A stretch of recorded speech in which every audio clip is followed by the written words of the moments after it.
Your mic is doing that thing again.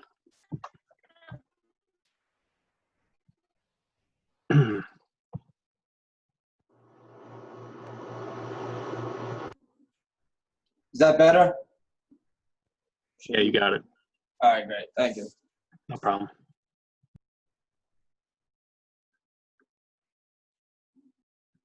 All right. So today's lecture, we're going to cover 2 chapters. I want to try to cover as much material in the last 3 lectures that we have before the final. So I'm going to do my best to cover chapter 10 and 11, and I won't do as many example problems for these. So just want to tell you to do an example problem at home. Do it, or just look through the chapter and look at the example problems for any references. So, all right. So we'll move on. So we really fully analyze only linear motion, right?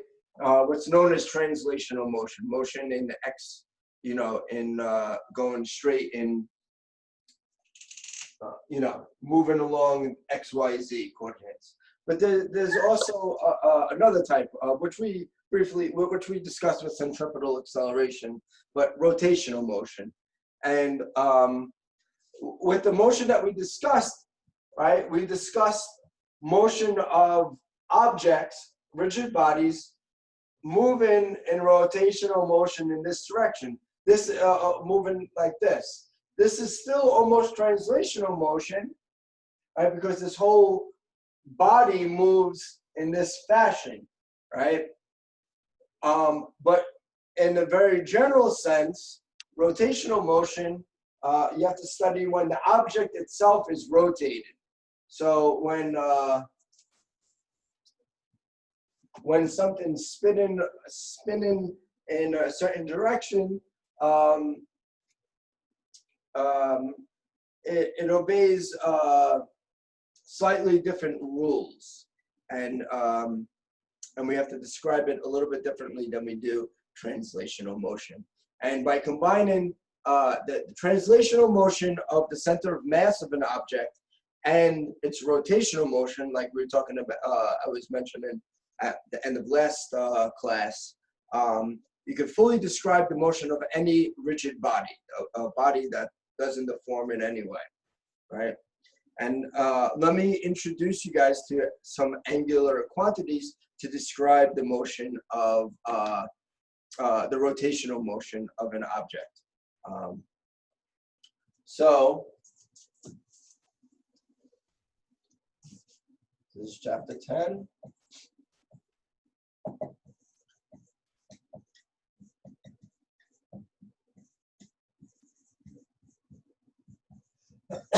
So for this, we'll be working with generally cylindrical coordinates, which are like polar coordinates, if you're familiar with, but cylindricals in 3D.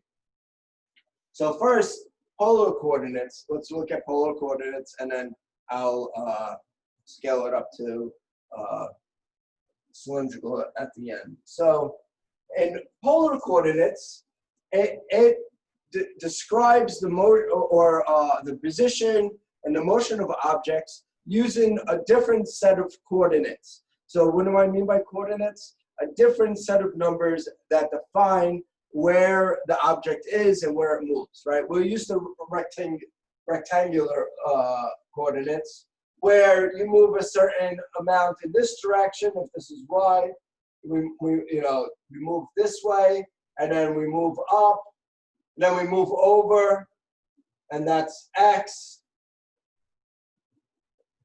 right? And then we move up a certain amount, and this would be Z, right?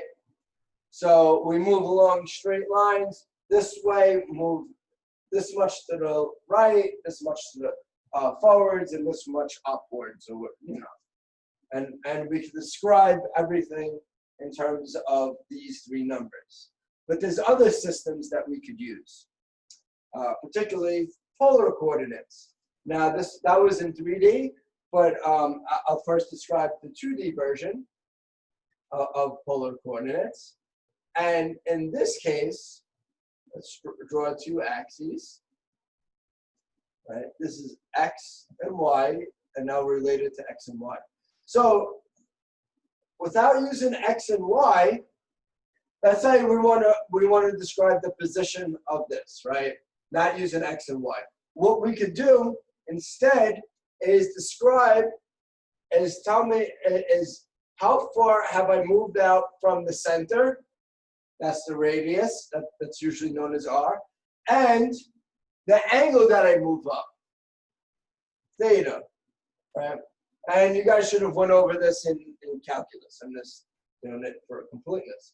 So instead of using X and Y, we could use theta and R to describe this position, right? And of course, this is a natural way to describe a rotational motion, because let's say if there's rotational motion, it goes around in a circle, right? For a circle, R is constant, right? It's the all the locus positions at a certain distance away from the center. And so in this type of scheme, the only thing that changes if you go to circular motion is theta, which we kind of went over with centripetal acceleration, right? Now in 3 dimensions, right, and polar coordinates, not polar coordinates, in cylindrical coordinates, let me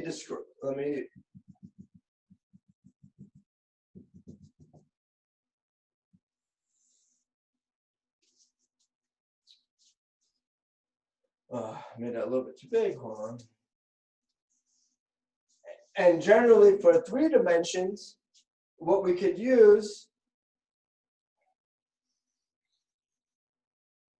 is polar coordinates.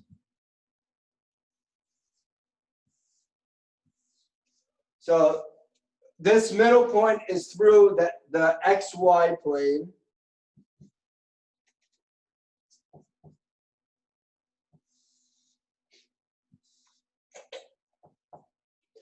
So this middle circle is the projection of this shape, the cylinder, in the XY plane, right?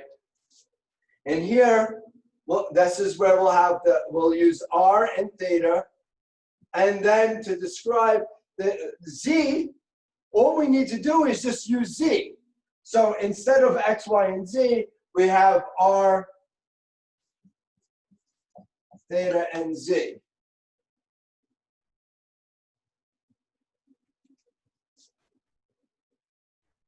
Right? And then if we want to describe any point, all we need to do is to know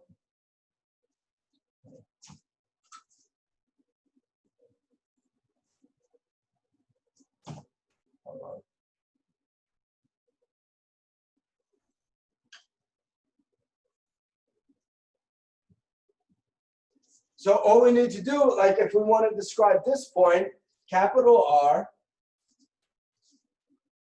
we just need, or they don't use capital R in the book, they use lowercase, and they describe this as big R. All we need is the distance from the central axis Z, right? The angle to the axis, well, actually use the angle to the x-axis normally. So let me draw it that way. We'll use the angle to the x-axis over here, right? And then all we need to know is the height now, and that's Z over here, right? And we can describe any point using these 3 coordinates instead.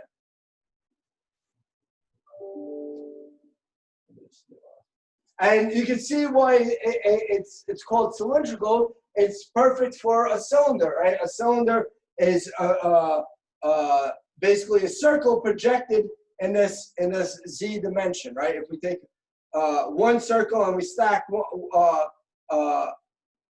the same circle on top of each other, we can build a cylinder up. That's why it's called cylindrical coordinates, right?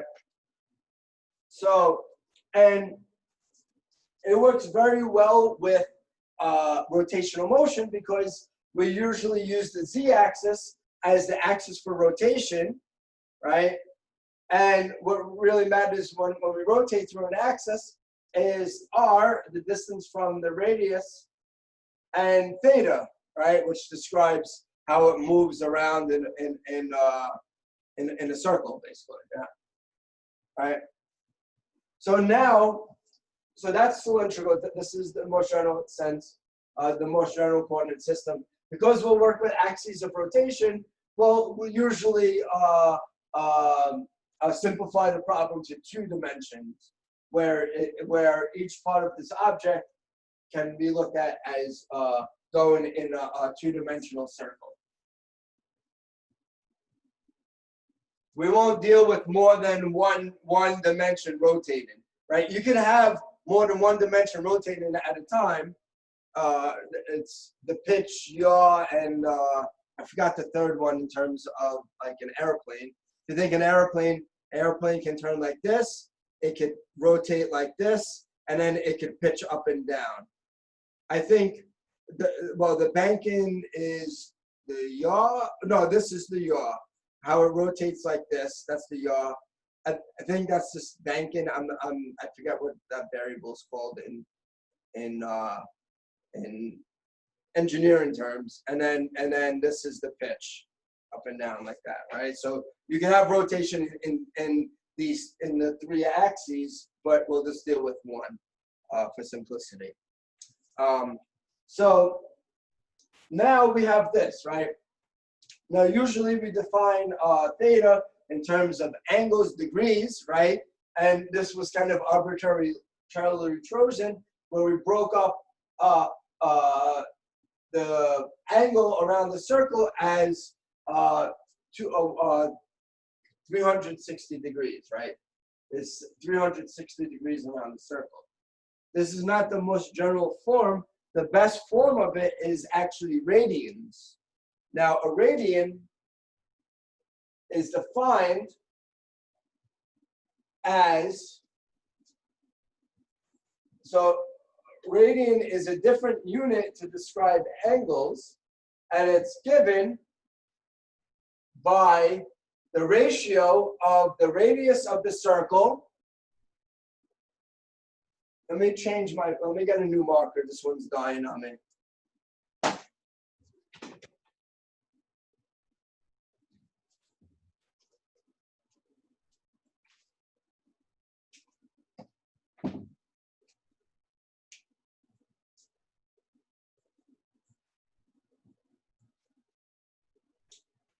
Is defined as the ratio of the arc length, the distance that one would have to travel from the 0 point or the x-axis to whatever position we have in question.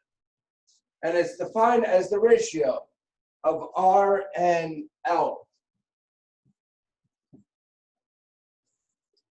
And what's nice about this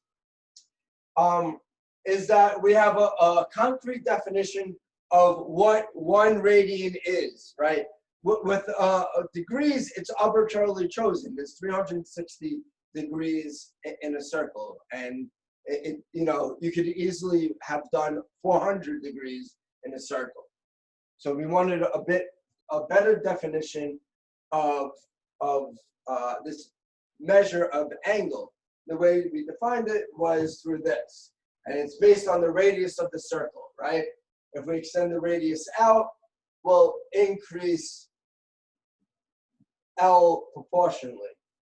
This is L prime, L. The ratio will stay the same.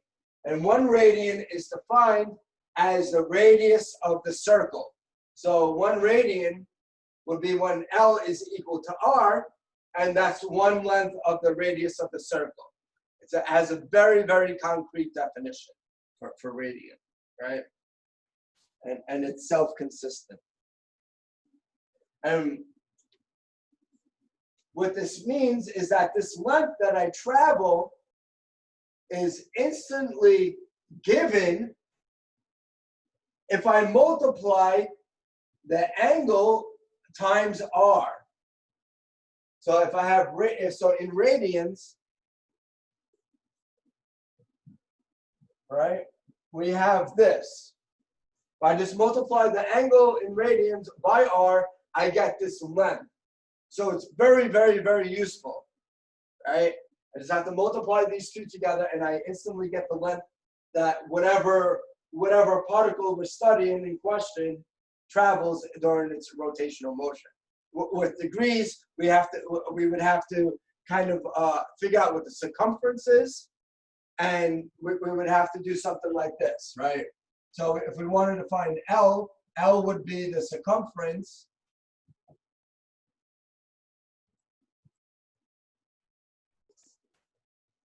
right? We would have this. And then this would be in degrees, right? We would have something like this. And then whatever we're getting, this is the circumference.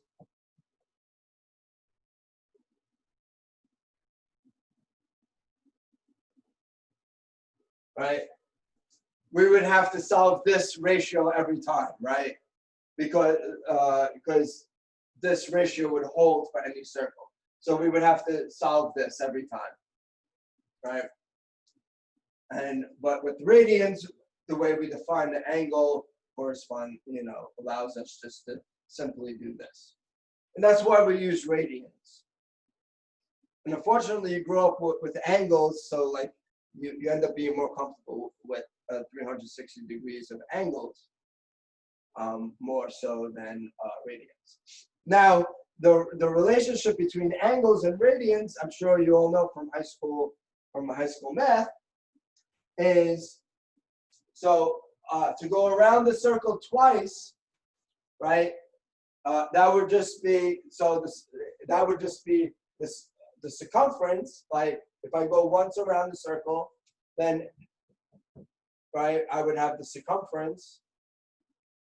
I'll call that C, right? And that's equal to R times theta. And we'll use rads here. I'll just label it as rads so you know what convention I'm talking about, right? And then we know that the circumference is 2 pi r is equal to r, right? And then we see that to go once around the circle, it's equal to 2 pi, right? So that's how many radians it takes to go around the circle. It's 6.28 radians, right? Double pi. Now, the units of radians, the unit is rads, right? Radians and degrees are actually unitless. They don't have a physical quantity. You know how like meters, you have a physical quantity. With radians or degrees, there's no physical quantity. And the reason for that is the way we define radians. We defined it as a ratio of L and R. L is in meters, R is in meters as well, and it's a ratio. So it has no physical units, it's just a ratio, right? But we specify the units in terms of rads and degrees because of our conventions. Now, so that means the way we transfer from one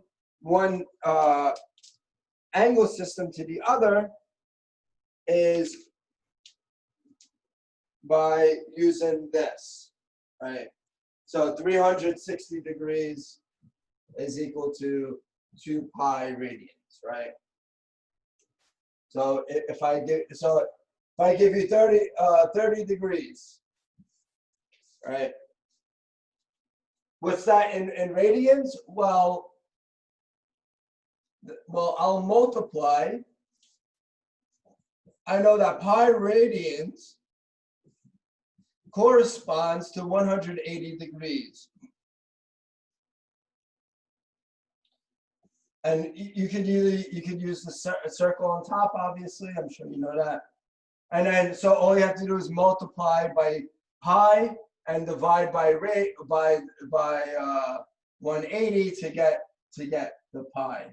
And this would be 1/6, pi over 6, right?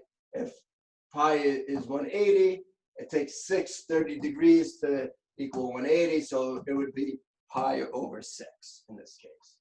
And to go from rads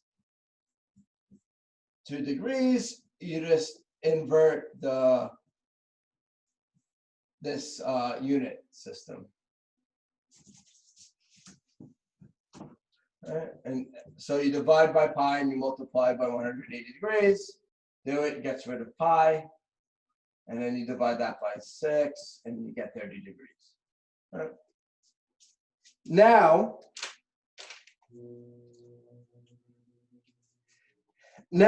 let's define how objects move, right?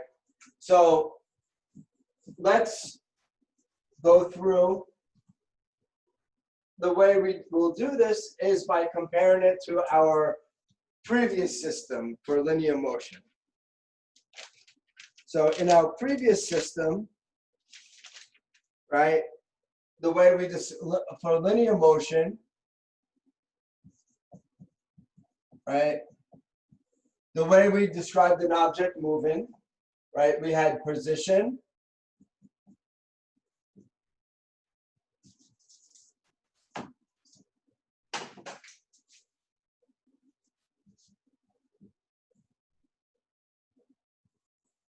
we had velocity,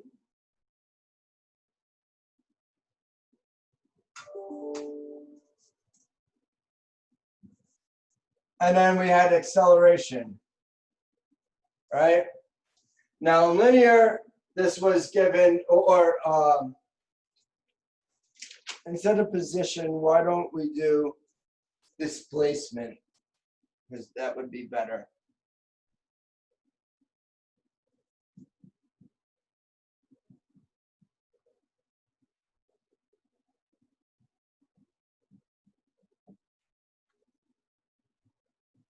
Right? And in linear, we had x, right? We just subtracted the initial and the final positions, right? For velocity,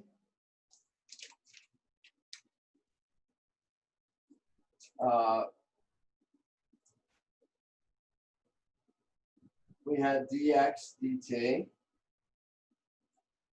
And then for acceleration, we had this. And here, instead of displacement, we care about the change in angle. So in linear motion, I mean, in circular motion, we care about the change in angle. Not the change in distance that we travel. We care about the change in angle. And then for, okay.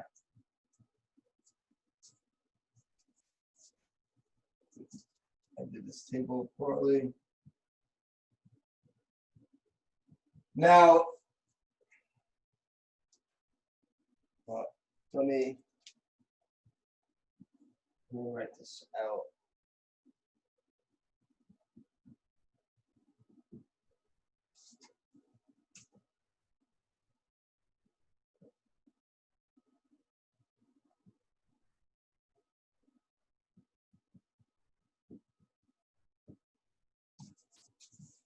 And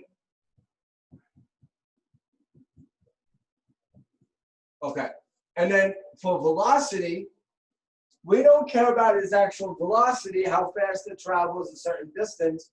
What we care about is how fast does this angle change. And that's called the angular velocity, and that's given by omega. And that's just the same, the derivative of the instantaneous angular velocity. Omega is just the derivative of the angle, the change in angle. And the acceleration, what we call the angular acceleration, let me pull that out, angular acceleration, we have this Greek symbol alpha, right? And that's just equal to the second derivative. So we can describe this motion. Now, why is it convenient like this? Let's say this is a cross-section of that cylinder, right? And we have 2 points, 1 and 2. Or, well, okay. We have 2 points here. One and 2, right? As this rotates around, the distance that it travels through the same angle changes, right? So its speed, its linear velocity is different as this rotates around. But the angular velocity is the same. The angle that it makes as it rotates, the angle that these 2 points make as it rotates are the same. The angles that they make are the same, right? Even though the distance that they travel is different. So it's very convenient to work with omega. Now, to relate the two between the linear and the angular velocity, it's just a multiplication of r, right? Because the distance that this moves through the same angle as that prime moves through the same angle that just regular L makes, is just proportional to how far out from the center that you move. So, and we call this the tangential velocity, as well as the tangential displacement. And the way they're related to each other is, well, we know that, let me see how they write this down in here.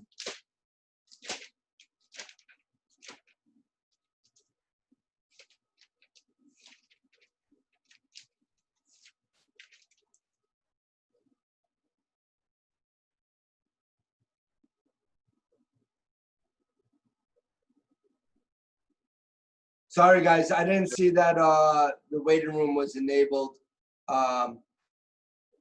We were going over rotational coordinate systems. For anybody who's just entering, I'll just review the lecture once it's up, but to catch you up to speed, let me describe it in 1 minute. So for rotational motion, instead of using linear coordinates, x, v, and a, we use a different system where we use the angle that for the displacement, the velocity, the angular velocity, and the angular acceleration. And that's just the change in angles here, right?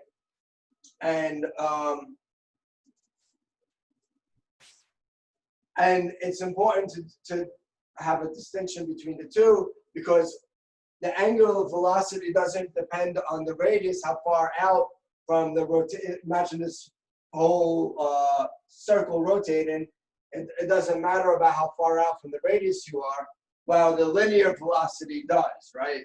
As you go further out, you travel a longer distance, given the same amount of time if the body is rigid. So that's where we're up to. So to describe angular motion fully, we use these quantities. And to relate them, they're just related by the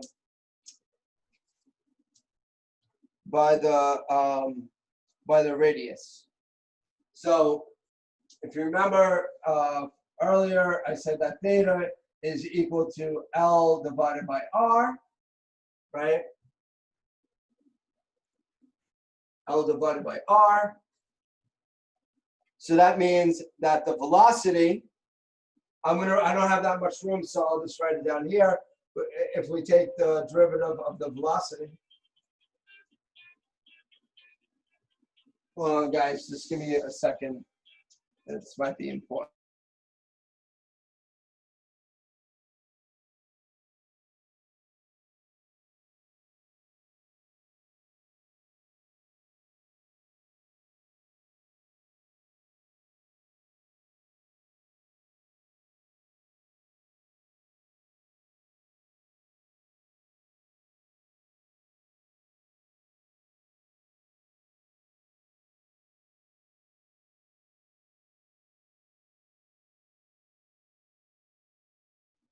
All right. Okay.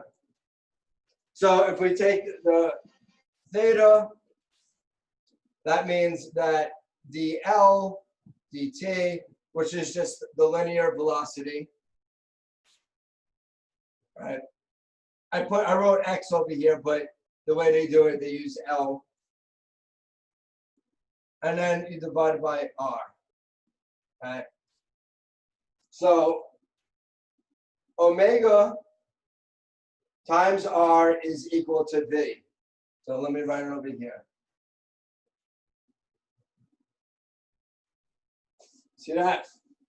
So if we want to get the tangential velocity, the velocity over here, all we have to do is multiply the angular velocity, or how fast it rotates around, by R, right? And the same thing goes with the tangential acceleration. So the tangential acceleration, you just take another derivative, you just take another derivative, and that's equal to R, right? And this thing over here is just tangent. Any questions so far? This should be really pretty much a review of stuff that you've done in high school or maybe college, in college as well.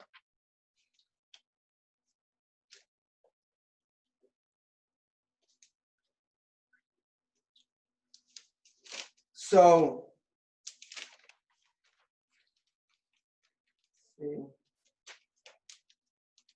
okay.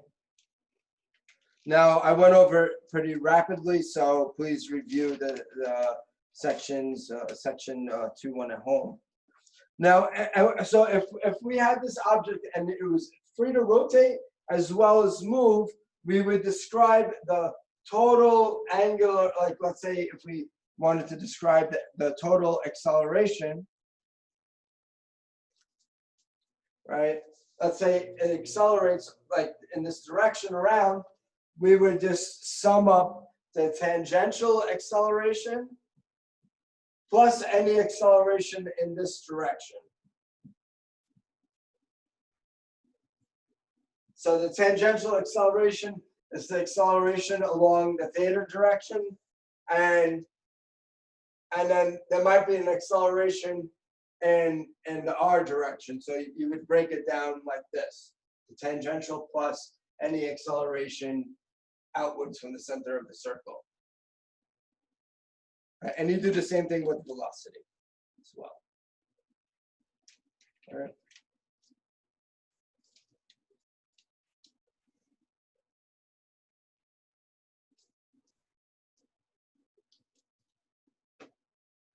You could review the example problems. They go through the different, how to apply, relate the tangential and the angular quantities. But to go forward, we got this interesting phenomena. With rotational motion, what happens is that the motion repeats itself, right? Once we rotate this object around, it'll come back to the starting position, and then it'll repeat that motion over and over again, right? So to describe this, we need a little bit more terms, right? Because if we just describe theta as it goes around, it goes back to the starting point, and then it repeats. So if I ask you at any given point, where is it? You know, you can give me that information, but it doesn't fully describe the motion because it's cyclical. It repeats itself, right? So to describe the cyclical motion, we use these quantities, frequency, and period. I think we talked about it already. So frequency, can anybody tell me what frequency is? Or period. Period might be. How long it takes to do one rotation? That's correct. So how long does it take to do one rotation, right? So the period is given by the angular velocity, right? Or I'm sorry, I should say the circumference. I'm just going to put C for circumference.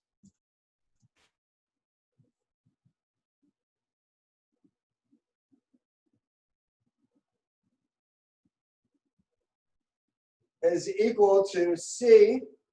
I can just write it out. Is equal to 2 pi r divided by the angular velocity, right? Or, well, in this case, it would be the tangential velocity, right? Because we're counting out. Is equal to that. And then in terms of omega, right? In terms of, let's convert it into omega. So let's convert this into omega. We'll have 2 pi r divided by omega r, right? So they're related. And then this is just equal to 2 pi omega, right?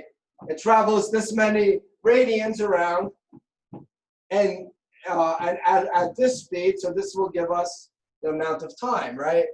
We wanted to, and this will give us the time it takes, right?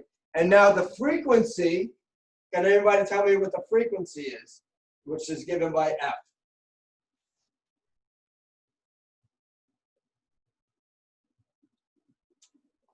The frequency is exactly what the word says. It's the frequency of how many times does it go around this circle in a given amount of time. So if I look at this one point at the center, how many times does this point pass me in a second? How frequent does it occur? How frequent does one full rotation occur? And what this is what tells me that is the radians multiple 2 pi radians. I go 2 pi radians multiplied by omega, right? Omega is radians per second, right? And we have radians over here.